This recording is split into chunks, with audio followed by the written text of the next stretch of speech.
Welcome to my channel ঘরোয়া রান্নাবান্না আমার হেসেল ঘর। আজকে আমার হেসেলে কচুর শাক।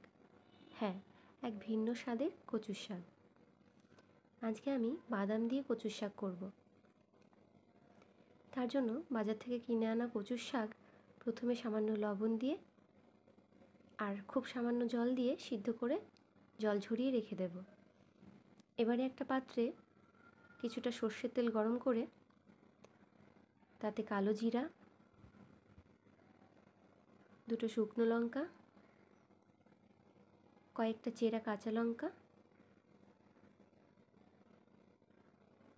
আর বেশ খানিকটা থেতো করা রসুন দিয়ে দেব।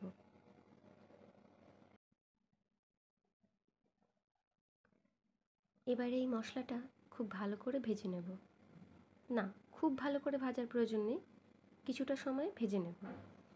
তারপরে দিয়ে দেব সিদ্ধ করা কচুর শাক।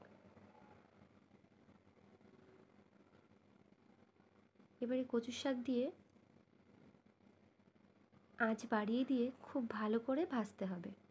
নেড়েচেড়ে জলটা একদম শুকিয়ে নিতে হবে। এবারে দিয়ে দেব পরিমাণ মতো হলুদ আর স্বাদ মতো লবণ।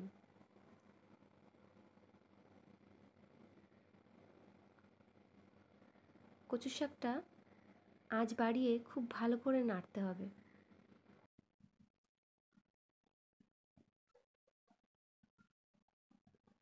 বেশ খানিকটা জল শুকিয়ে আসার পরে দিয়ে দেব এখানে বাদাম। হ্যাঁ, বাদামটা আমি ড্রাই রোস্ট করে নিয়েছি। তোমরা চাইলে তেলের উপরেও ভেজে নিতে পারো। তারপরে বেশ খানিকক্ষণ নেড়েচেড়ে খুব ভালো করে শুকিয়ে নিয়ে গরম গরম ভাতের সাথে গন্ধরাজ লেবুর সাথে পরিবেশন করুন। খেতে কিন্তু খুব সুন্দর লাগে।